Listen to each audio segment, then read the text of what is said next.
O'Reilly. That's a jingle from Southern California. Oh, Oklahoma, we are gonna do a top 10 list right now.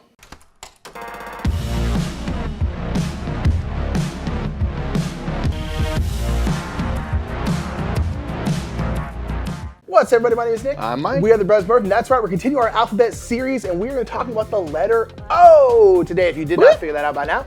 Yeah. We need to get a cross promotion with Sesame Street for this, because Yeah, this real list brought talk, to you by though. the letter O. I mean, That's that's what just it really genius. is. These would be games that start with O. There's a whole bunch of, this one was, there's some really good games in here. yeah. As with all these lists, you're like, man, there's actually a lot of good games that start with O, because you're like, Yeah. what starts with O? And you're like, oh, there's this. Yeah, and first this you're like, and there this. can't be anything. You're like, Yeah. oh no, just like literally a bajillion. Yeah, games. so it's a really, really great games on here. Let's go ahead and get into them.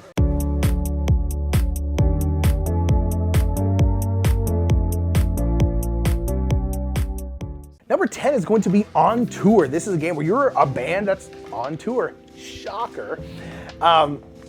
You are a band that's on tour, and you are going to be going around to the United States or Europe, depends on what side of the map you're playing on, and you're basically going to be trying to make the longest continuous tour that you possibly can. So every round of the game, there's going to be essentially 3 region cards out there, like if we're talking about the US, the Midwest, the Northeast, and the South, or something like that. And then the start player is gonna roll 2 D8s, and that's gonna have 2 numbers. So it might be like a 3 and like an 8 that rolled on those.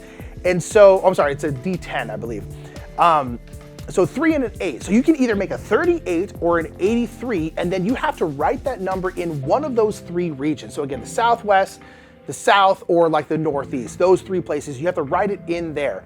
And basically what you're doing is you write, say, 83 in the South. Okay, because I have 82 next to it. Okay. And then you're gonna be doing that in the next round. So they roll up the dice, everyone, again, makes a pair of numbers, has to write it in one of the 3 regions up there. And then basically you're gonna be doing that throughout the entire game until the game ends.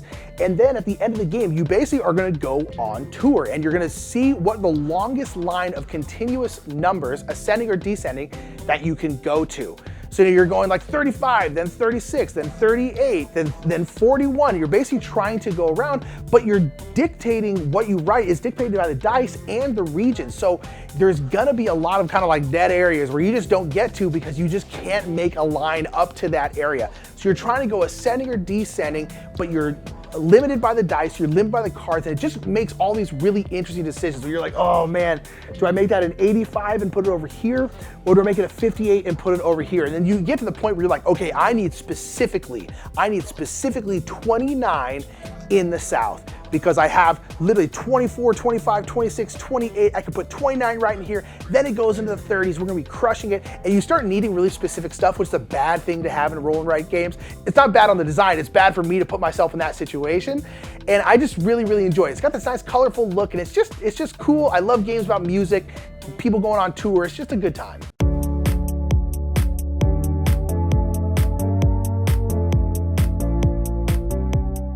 Number 9 is Oathsworn. So this would probably be higher if honestly we had played it more, but we're right at the beginning of our journey with Oathsworn. This is a big old campaign game where you are going through alternating missions, I'll say, where you're kind of doing more story-based stuff and then heading into a boss fight, essentially. You're gonna be fighting some big monster and making use of all these nifty abilities that you have and stuff. And for us, the things that are really cool are when I go to use my big attack, the cards that you play are gonna go onto around your board and basically into a cooldown. Meaning that card is gonna be out of my hand and unavailable to use until I bring it down around my board back to the 0 spot where I get to finally pick up those cards and play them again. And the more powerful the card, the action, typically the longer it needs to cool down for. So it's really about managing your kind of cooldown system. And there's different ways you can do it to make it so that everything slides to a lower level on your cooldown. If I play cards to an area that has other cards, that'll push those down on the cooldown as well.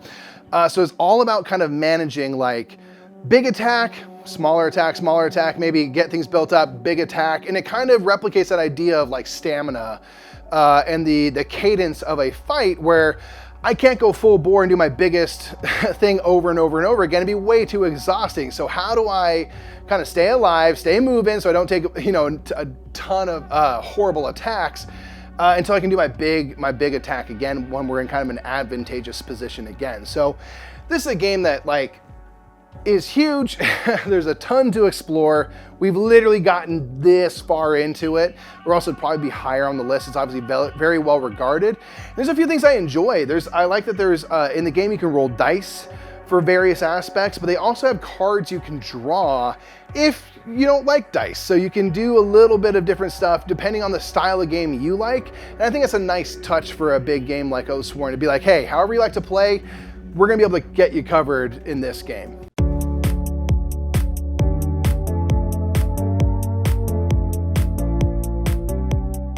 Number 8 is a solo game called Onirim, although I think you can play this one cooperatively as well. But this is a game where you are stuck in a nightmare and you are trying to, or you're stuck in a dream and there's nightmares in the dream, I guess I should say. And you're basically trying to get out of this dream and you need to find keys and you need to unlock doors. There are going to be, at least in the base game, there's a whole bunch of different modules for this game, there are going to be 2 of each color door, and you can open those doors in a couple different ways. You can open those doors by getting certain symbols that you're playing down into kind of your ongoing tableau, or you can get keys. You can also use keys to do other things, because throughout the game, you're constantly getting these nightmares, and these nightmares are tough. Whenever you draw a nightmare out, you basically have to make a really tough decision. You're either gonna have to like discard 5 cards just off the top of your deck, you're gonna have to discard your entire hand, or you have to discard a key. All those things are very bad, because if you ever run out of cards in the game, you end the game. And so it's really, really tough. It's really, really hard. And with this game, I believe Z from the Dice Tower said it has a cathartic amount of shuffling, because there's a lot of cards, like if you ever draw a door card, you're looking for those door cards, but you can't just draw one. You gotta make one happen through either playing cards or playing a key or something like that. It'll just go into limbo. And whenever you have cards in limbo, you're then gonna have to shuffle the deck. And then so you're constantly having to shuffle in the game, which sounds like a bad thing, but it's just kind of nice. You're just playing this game out.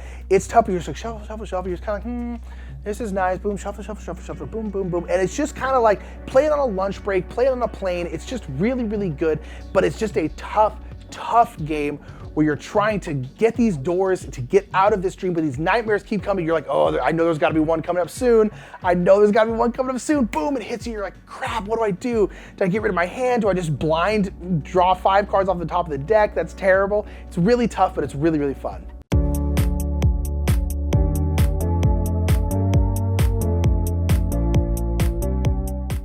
Number 7 is Oros. This is a game where you are demigods and kind of worshiping a god and I guess enlisting their help to shape the world around you. This is literally a tile placement game.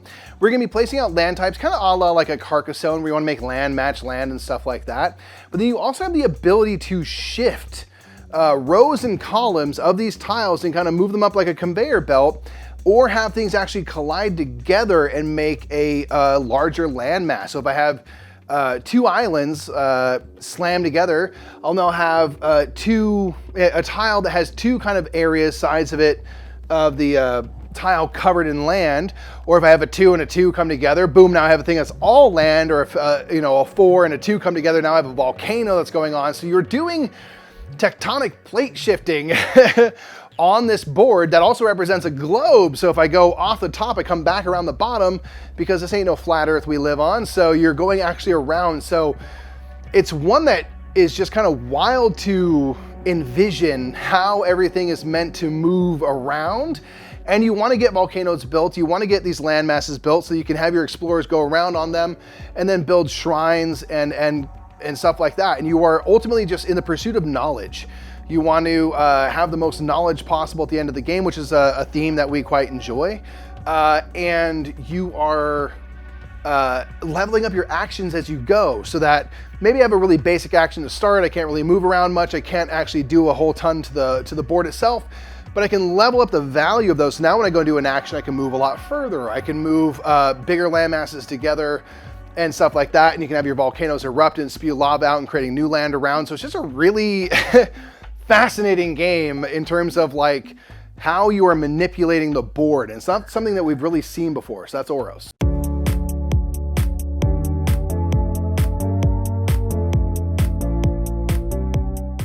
Number 6 is gonna be Oceans. This is in the Evolution line of games, and there's Evolution, Evolution Climate, and then Oceans.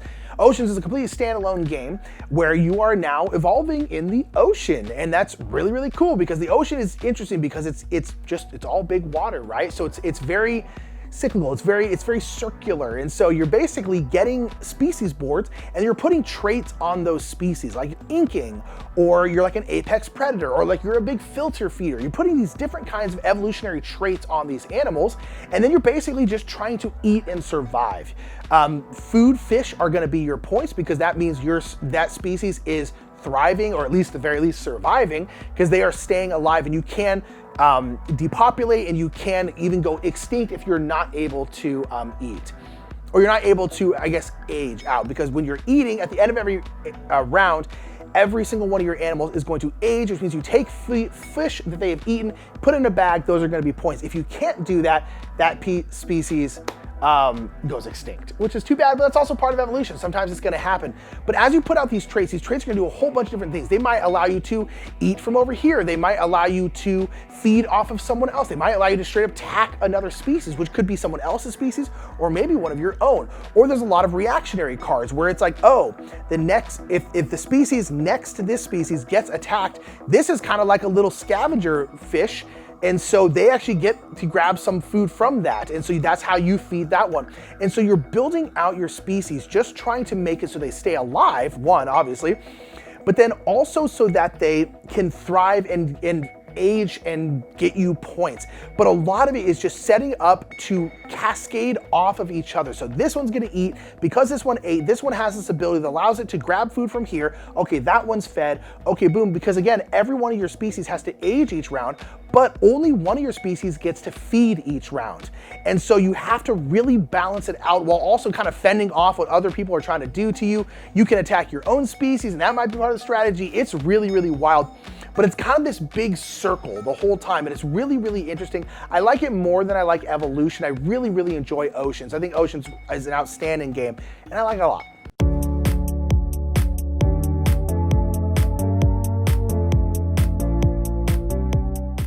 Number 5 is On Mars. We've mentioned Vital Lacerda a few times throughout the alphabet here, and this is the latest here. This is a game where you are landing on Mars, starting to terraform and make the planet habitable for human existence. This is a big old chunky game, as you would expect from Lacerda, and the thing that I really enjoy about this game is sort of the flow of the game, because you have times where there's basically two halves of the board. One is representing when you're in space, and one is representing when you're down on the planet itself. And you are going to be taking trips back and forth several times throughout the game. And at the beginning of the game, you're going to be going back and forth quite a lot, and you might have more and more extended stays on the planet itself, which is ideal if you can, because that's where you can actually build stuff and things like that. But you need to get resources. You need to kind of restock on everything. And a lot of those abilities are going to be back on the in-space side of the board. And there's a shuttle that is kind of ferrying people back and forth. And again, at the start of the game, it's happening really quickly, but as the game extends, the opportunities to hop from one side of the board to the other are fewer and farther between. So there's a lot of timing elements to this game about when I want to be on what side of the board to make use of the action selection spots that are on that side of the board only. You can develop technologies in this game, and what's kind of cool is there's a shared technology in the game. If I develop something, everyone has access to that technology. If they make use of it, I'm going to get a little bit of a kickback as the proprietor or whatever of that idea, but everyone kind of benefits from this shared infrastructure of ideas that we have. And of course, you want to be the most prolific in building out Mars. So the things, again, I really hinge on that I like is that certain actions are only available on one half of the board or the other. And how and when do I go down to Mars, come back to space, go down to Mars, to make sure that I don't have a bunch of wasted time, because I wouldn't want to go down to Mars. I don't have any resources to make use of, and I'm kind of stuck there for a while. That's not ideal. So I want to make sure that I kind of figure out the flow and make sure that I've got exactly what I need for when I'm on the planet, and then when I'm in space, I only take the amount of time I need to get all the stuff and then I head back down. So it's just really interesting. And again, with that shared kind of tech tree that gets developed, kind of adds a nice little stitch as well. So that's on Mars.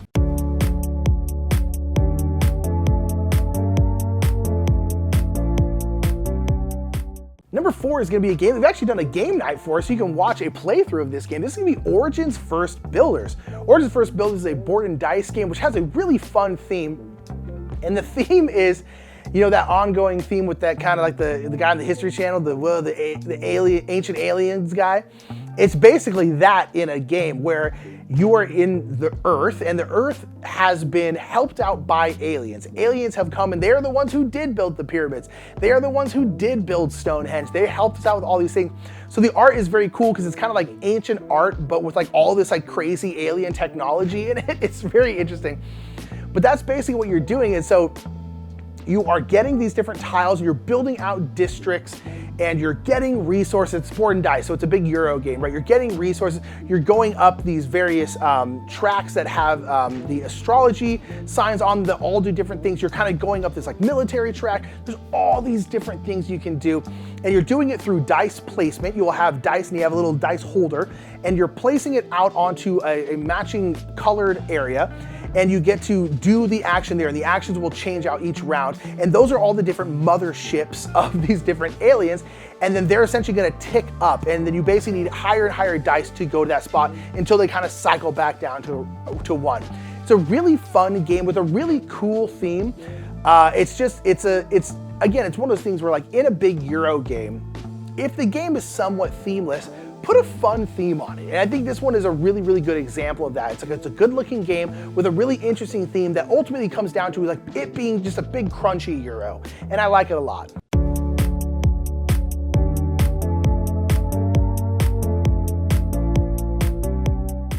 So number 3 is Orléans. It's a bag building game where you're gonna have a pool of workers that go into a bag. You're gonna shuffle them out and pull out a certain amount each turn, so you don't know which workers you're gonna have available from round to round. That's going to change, and you have to kind of, you know, make do with what you got from round to round. You're gonna be putting them out onto your board to fill up these little rows and stuff, and then make use of the action that's associated. So certain actions need certain types of workers, oftentimes multiple workers to activate.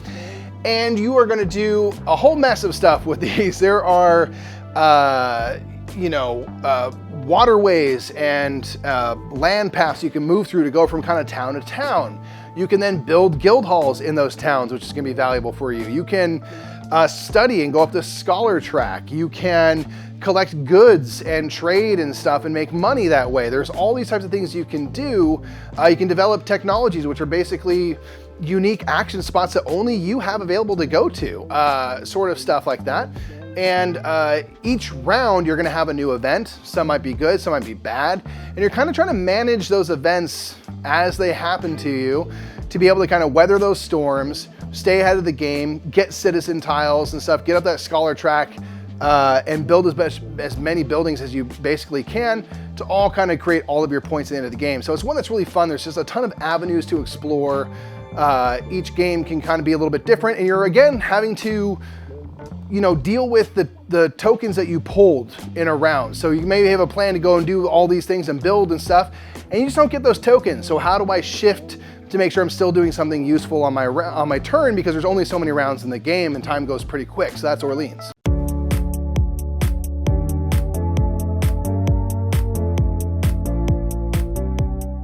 Number 2 is Fancy Times, because this is Obsession. Obsession is a game where you are fancy people in Britain, and your family is kind of come under hard times. I mean, hard times for a very wealthy person in Britain.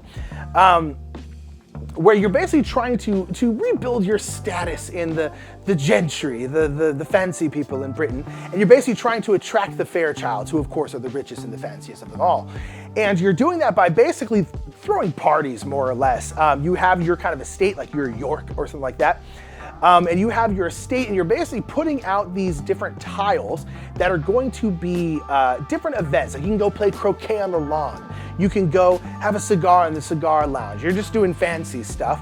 And then basically at all these different tiles on your turn, you're going to activate essentially one of these tiles, and then you're going to have to be required to bring certain people with you to that event. So it might be like you need to bring 2 gentlemen and 2 ladies because it's a couples event, so they have to be together, but they can't be family because that'd be weird.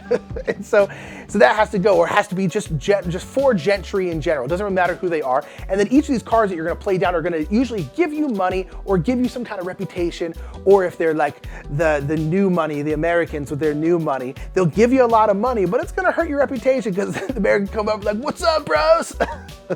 That's how I assume Americans just rolled through, and that's why we gave them such bad reputations. But nonetheless, you're doing that, and then a lot of these people are very fancy, so they require help to go with them. So they require a butler, or they require a handmaid or something like that. So you have essentially your staff that you're sending out on these things to go along with these gentry.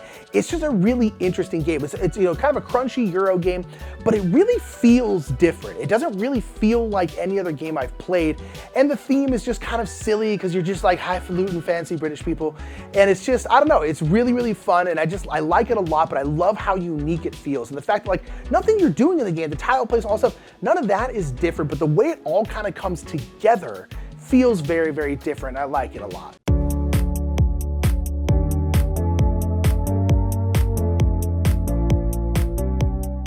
Number 1 is Oranienburger Kanal. This is one that we've really enjoyed from Uwe Rosenberg.